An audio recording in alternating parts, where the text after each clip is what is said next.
Good afternoon. Hello, guys. How are you doing?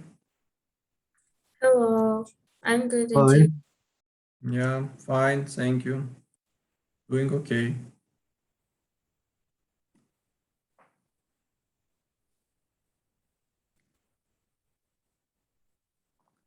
So during last discussion, we considered introduced the concept of moment of inertia and practice how to calculate it. Today we will proceed with this topic and we'll derive the parallel axis theorem, which helps to calculate moment of inertia with respect to any point when is known moment of inertia of the center of mass, quite handy approach sometimes. And we'll consider also rolling rigid body in more details because many problems can be related to this particular case of combination of rotational and translational motions. So that's our plan for today. Let's see how it goes. And let me change the screen.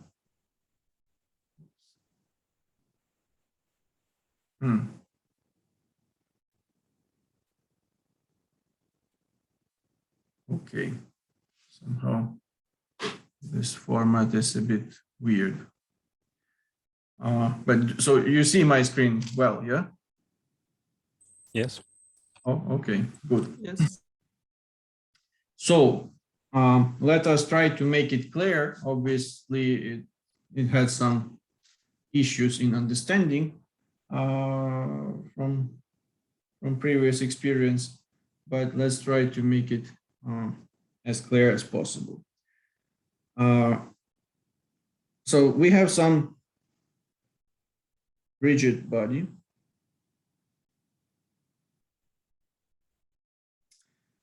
And what we want to, in two-dimensional space, we want to calculate moment of inertia of this body with respect to axis of rotation, like which goes through this point. Let's call it point P. So our axis of rotation goes perpendicularly to the plane of this image, goes through point P. So in this point, let us build a system of coordinates.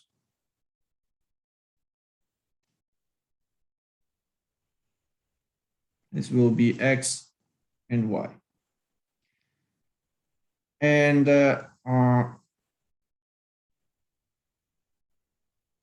in order to do this calculation, we need to use general equation. I, with respect to point P, is equal to integral r squared times dm. So r squared means that we will pick up some small element of this rigid body with mass dm. This is our distance from the point P to this small element.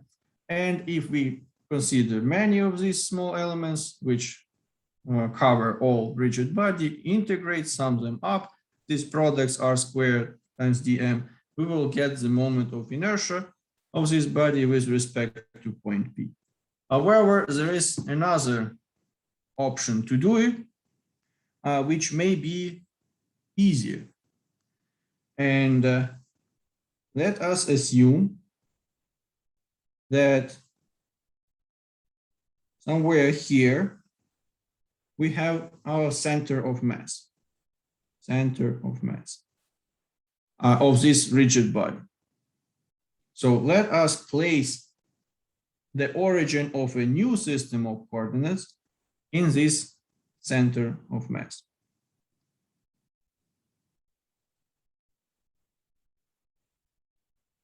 Here we will call x prime and y prime.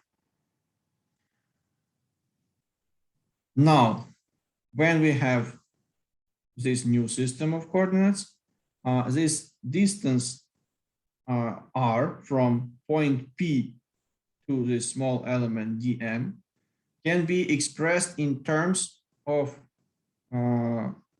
position of center of mass.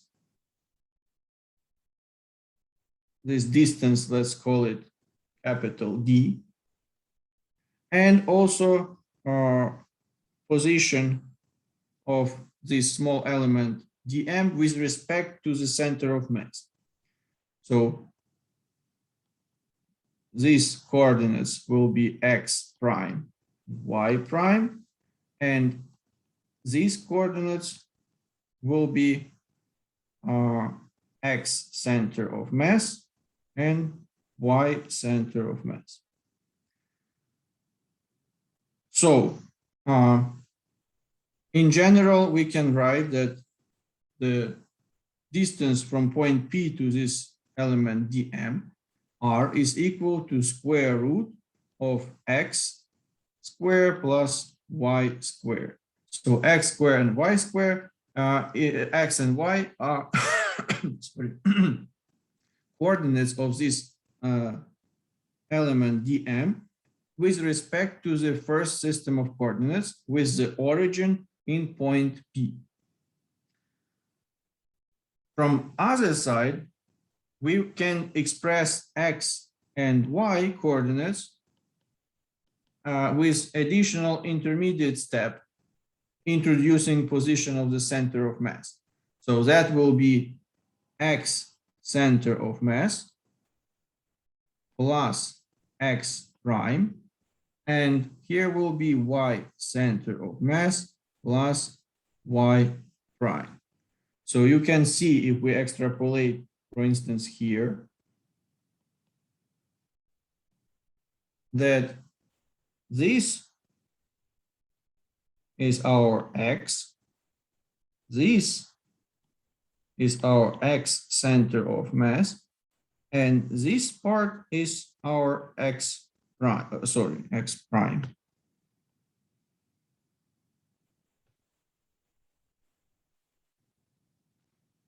So we have position of the center of mass with respect to the first system of coordinates, and then position of the element dm with respect to the second system of coordinates. And that's why we can express x and y in terms of the sum of x center of mass plus x prime and y center of mass plus y prime. So is it clear at this point? Yes. Okay, good. Probably first time I was explaining for previous section not clear because it was somehow not so easy to come to this point of understanding. So with this in mind, we can proceed for the calculation of moment of inertia with respect to point P. So let's write it I times P, IP, moment of inertia with respect to point P. Let's write this general equation. It's integral r squared times dm.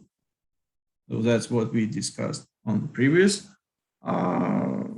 lecture. And this r we can express with this equation. So it will be just x squared plus y squared. It will be integral x squared plus y squared times dm.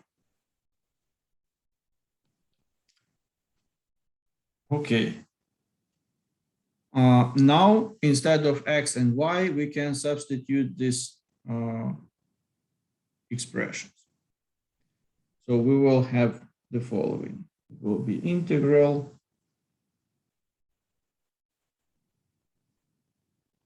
x center of mass plus x prime square plus y center of mass plus y prime square times dm. Okay. Before we split this integral in components, let us open the parentheses and get all these many terms. So it will be integral x center of mass square plus 2x center of mass times x prime plus x prime square. The same for the other parentheses. It will be y center of mass square plus 2y center of mass times y prime plus y prime square dm. Okay, so with this, we need to group appropriate terms in different integrals. Let's try to squeeze here. So first, let us group these two guys. So it will be integral x center of mass square plus y center of mass square dm. Then plus, then we have another term, this one.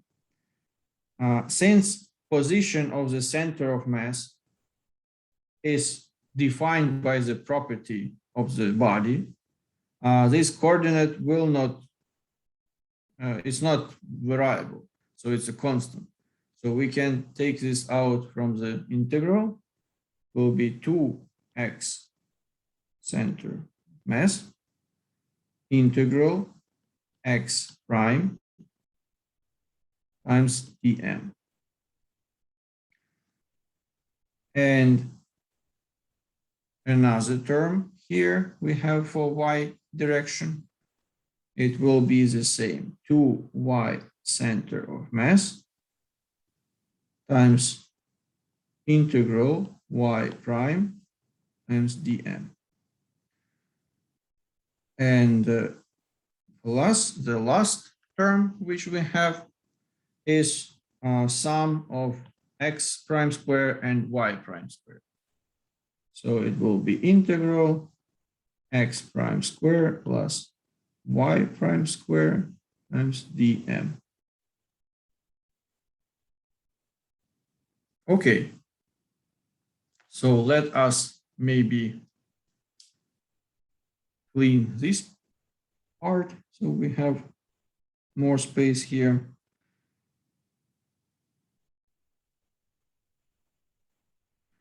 Let us take a look at these integrals.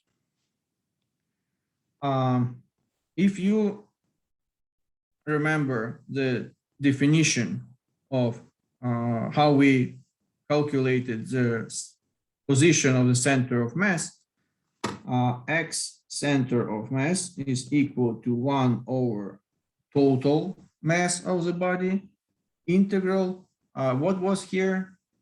Anyone can recall?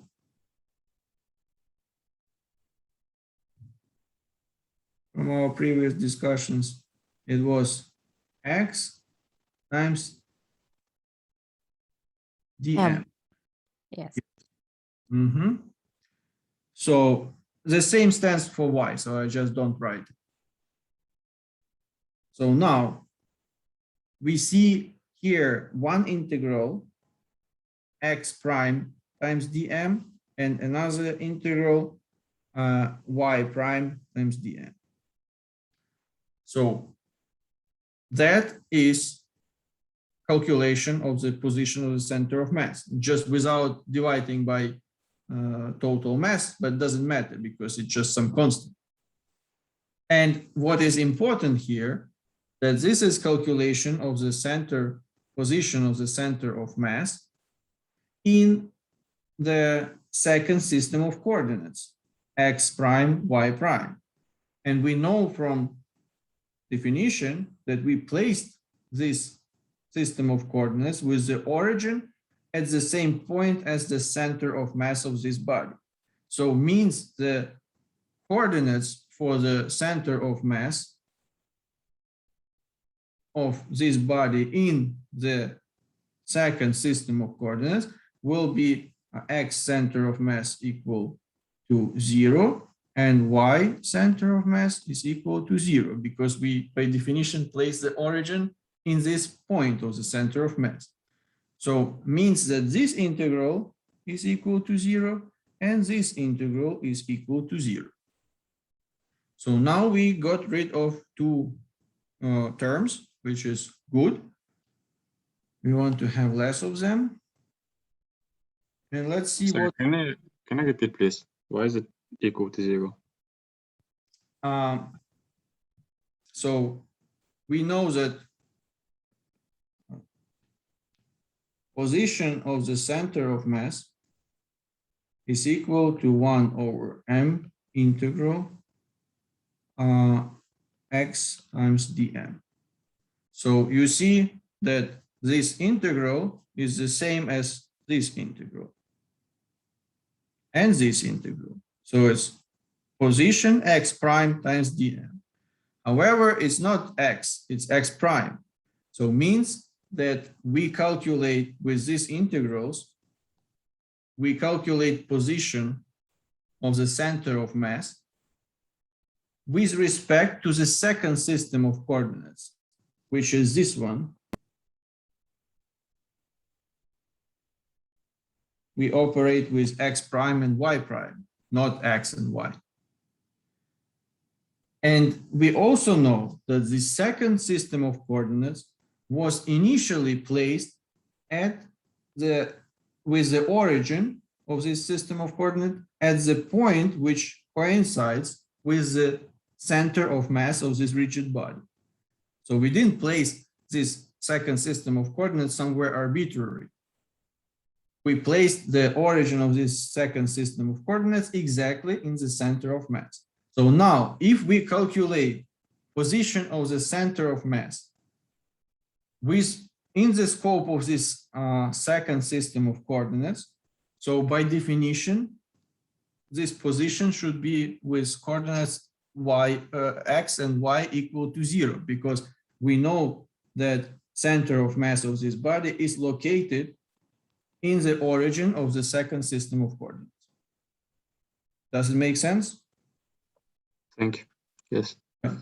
That's why this integral, by definition, so because we place this second system of coordinates in the center of mass, will be equal to 0, and this integral is equal to 0. So again, these integrals will be equal to 0 only because we placed the second system of coordinates, its origin, in the center of mass of this body. If we place it somewhere else, of course, these integrals wouldn't be equal to 0, and we will get some coordinates of this center of mass. But in this particular case, these integrals are equal to 0. Okay. With this not so maybe straightforward point is clear. And we have two components. We have first integral and last integral. Like, oops. So this is our last integral. This is our first integral. So what we can write, actually, this one, the last integral, is nothing else as moment of inertia of this rigid body with respect to the center of mass. And because it's in terms of coordinates x prime and y prime, we know that position, so that moment of inertia is equal, actually this equation is here. It's r squared times dm. R squared distance of this small element dm with respect to the origin,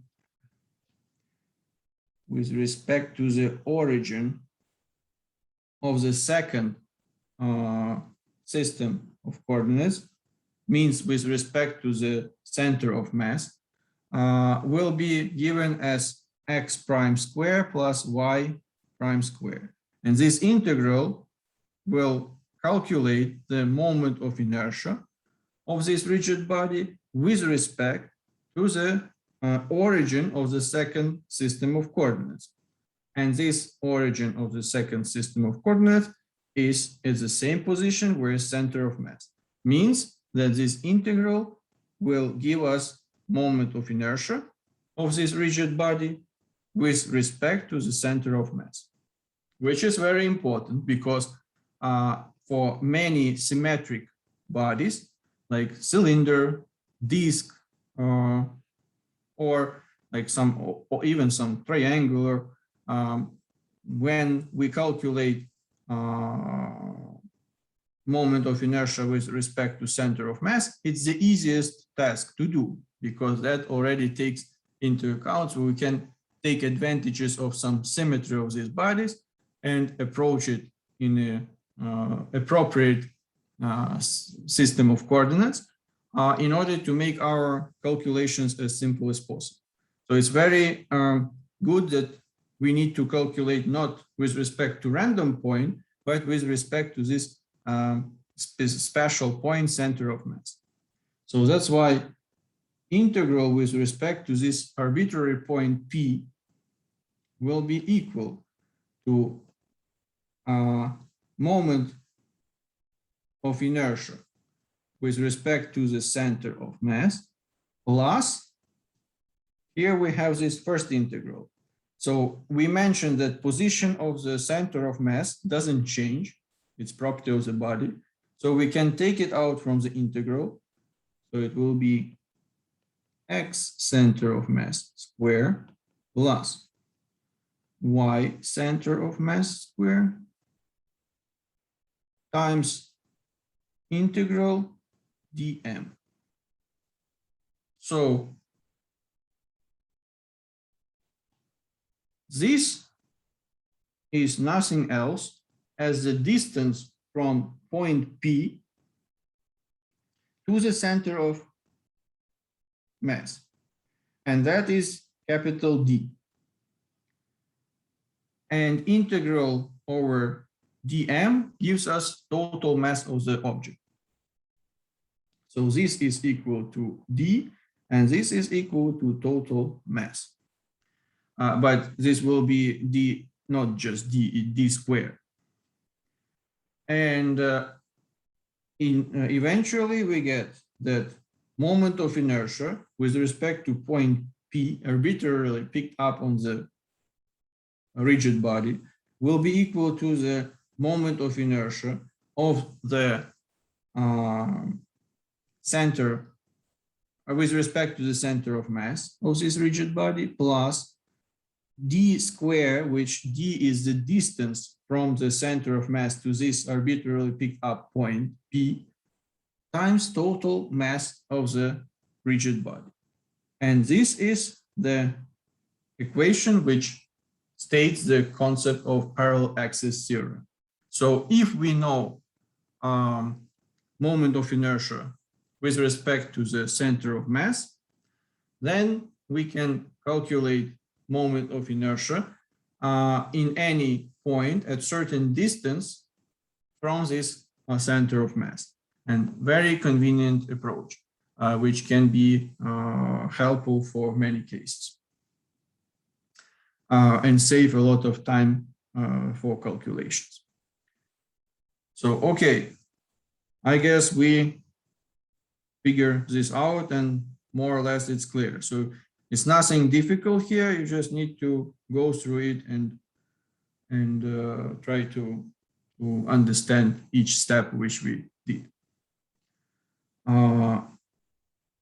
Okay, now let us proceed further and consider this rolling rigid object, because why it's interesting, it combines, since let's say some cylinder is rolling on the surface, it combines both rotational and translational motion. So that is interesting case we definitely need to consider. So let's have some horizontal surface. Here is the cross section of this cylinder, which rolls, and then like here is the radius. So the translational motion, like displacement of this cylinder along axis X, will be equal to the length of this segment when this disc or cylinder rotates by angle theta. So it's kind of projection on this axis X here, and the length of this segment, let's call it S, is equal to radius times angle theta in radians. So now we can express the velocity of our center of mass of this cylinder and like translational velocity along axis X and translational acceleration also. So V center of mass is equal to first derivative of this ds over dt. And that is radius, which is constant, times d theta over dt. So we know that d theta over dt, it's angular velocity. So we have radius times angular velocity. So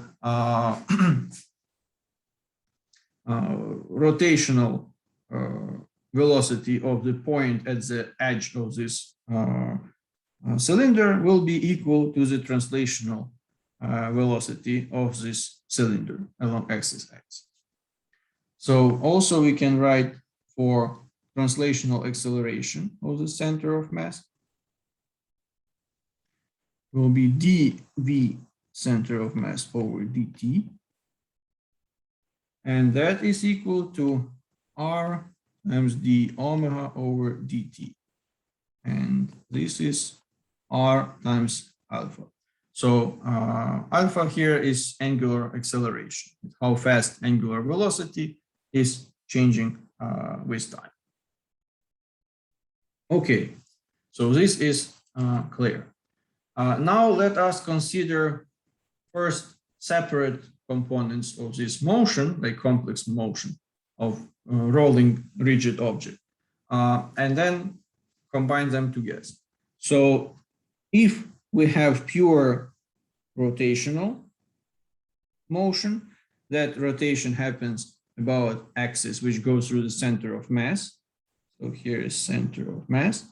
And then if we consider only rotational motion, let's pick up 2 points, one on top, one on the bottom. We will have some rotational velocity of these points. They will be equal by magnitude, will be v omega times r, and here will be v equal omega times r. But they will be aligned in different directions. So now we consider only translational motion of this body. And when we have translational motion of a rigid body, all points are moving with the same velocity vector. So then we can write that for only translational motion, here is our center of mass, here are our points of interest. Then we can write this. So they have the same translational velocity vector, and that is V center of mass. Now we need to combine both rotational and translational motion in order to have this case of rolling rigid object. So in this case,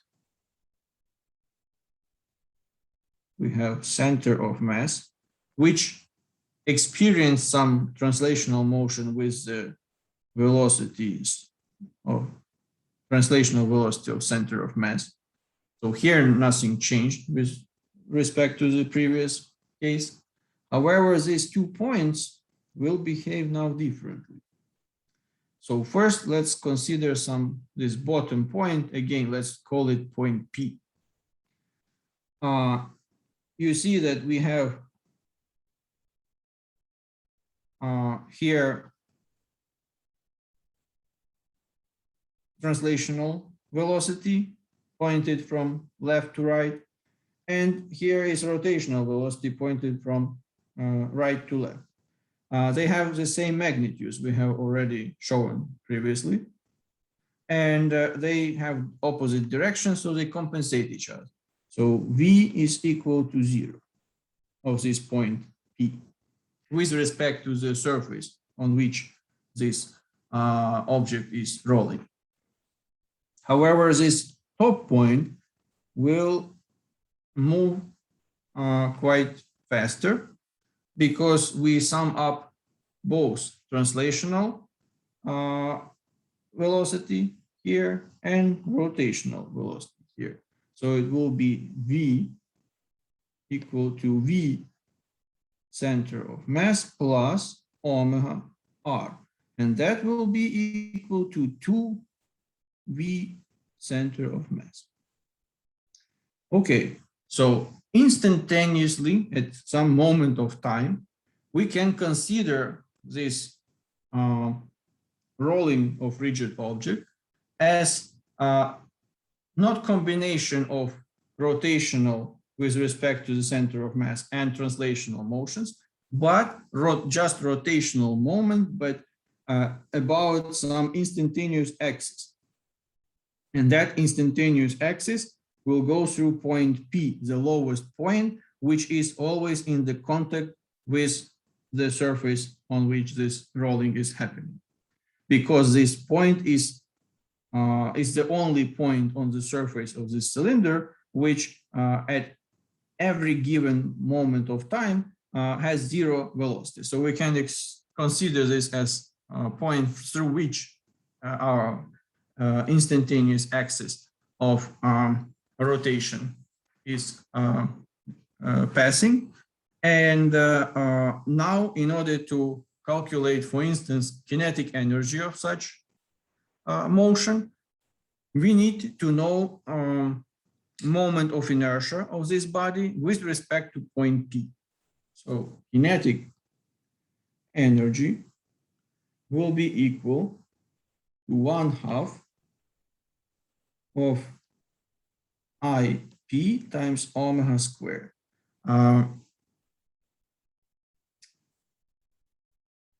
It is not so easy to calculate moment of inertia with respect to this point P.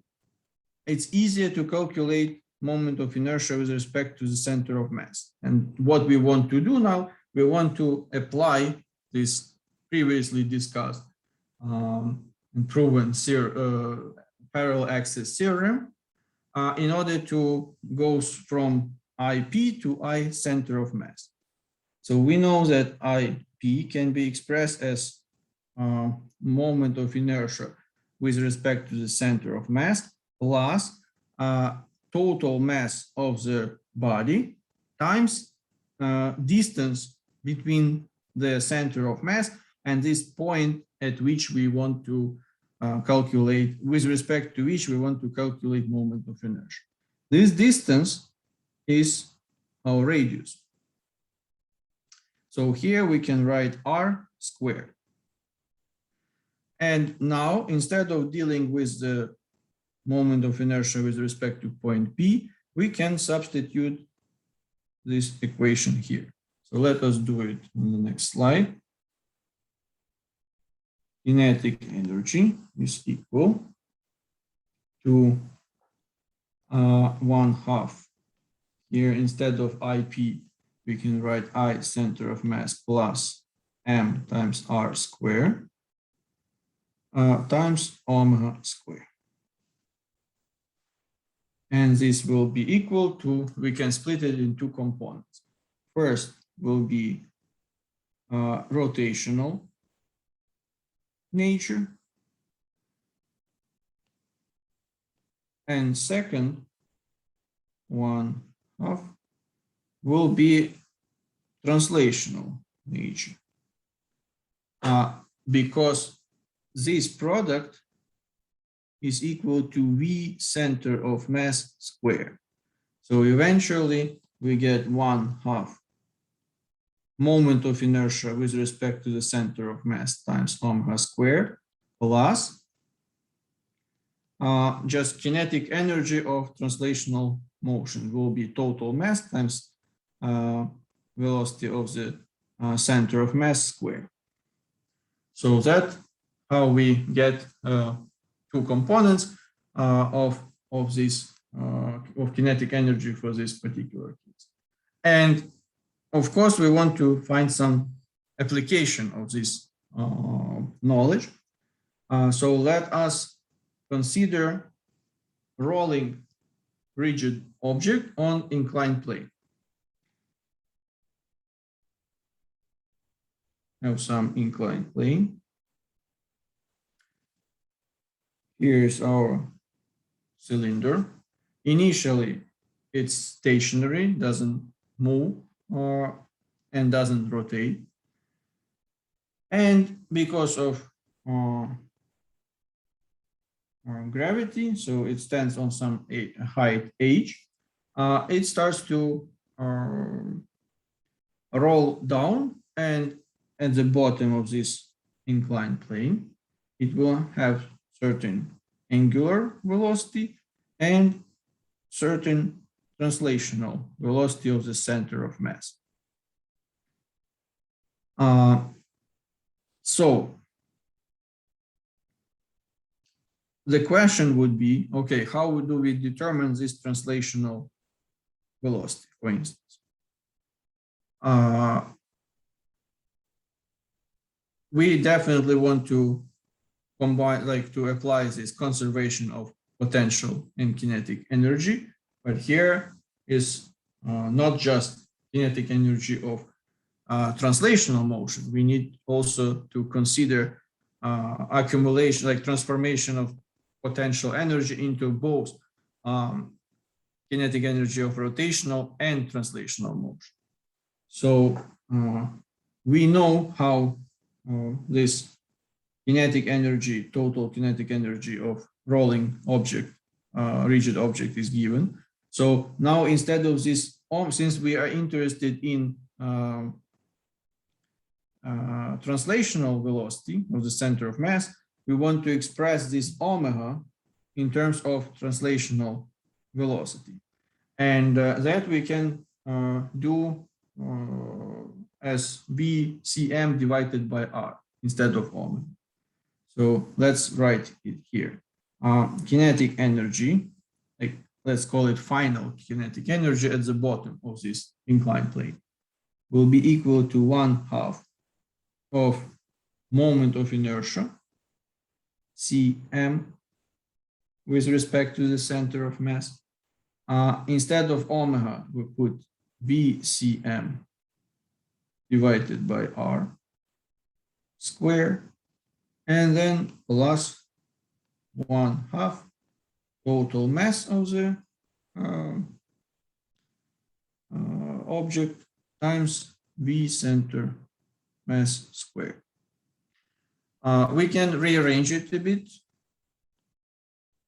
in order to extract this VCM outside of parentheses.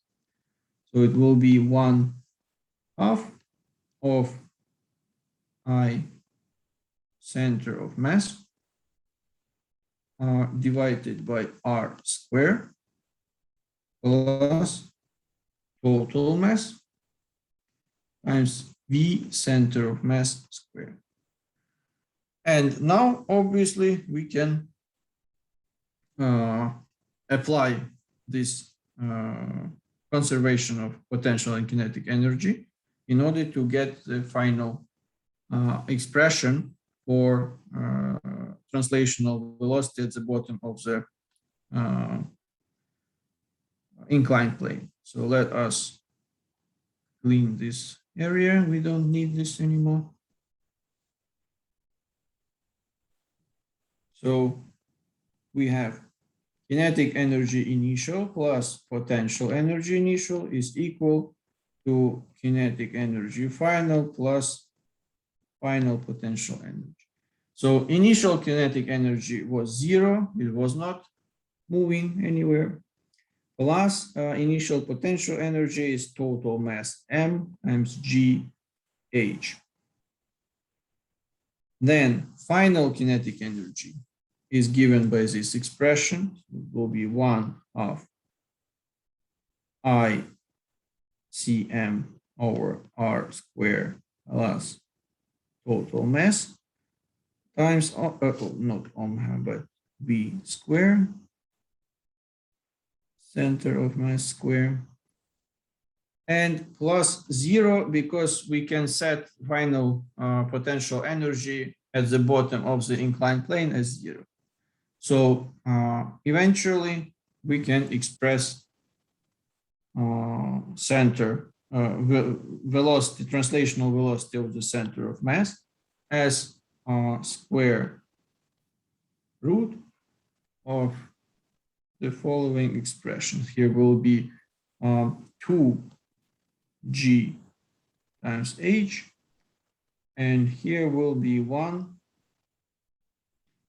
plus I center of mass divided by R squared times M. Yeah, so this is the way how you get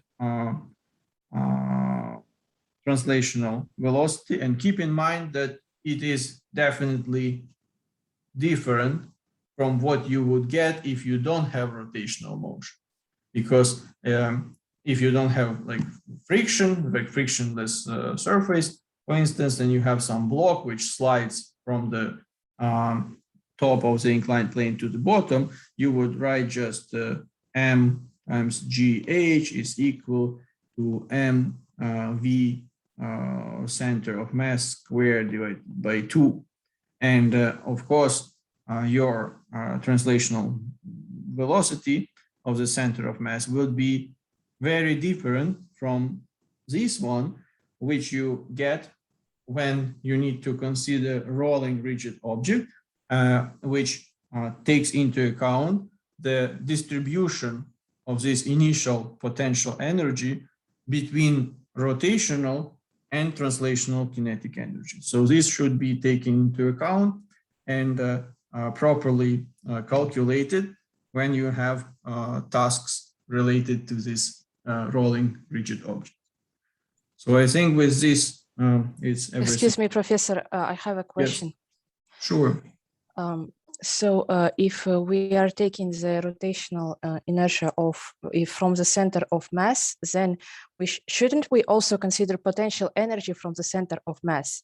So I mean that shouldn't we take the initial potential energy as mgh plus mr and the final potential energy as mgr, because center of mass is at a height of a radius from the Yeah, sure. bottom.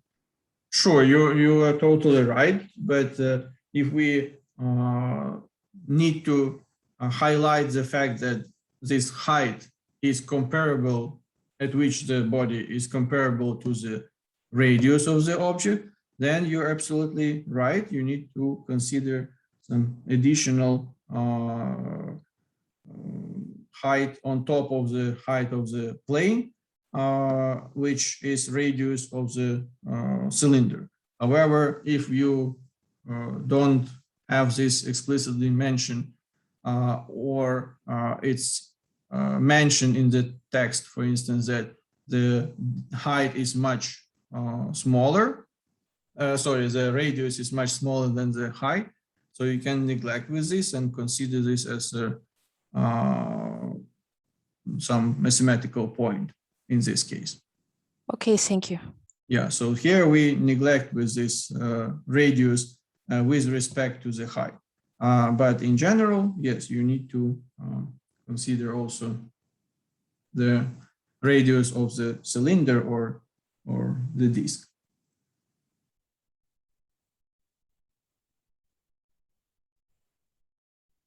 Yeah, okay. Any additional questions?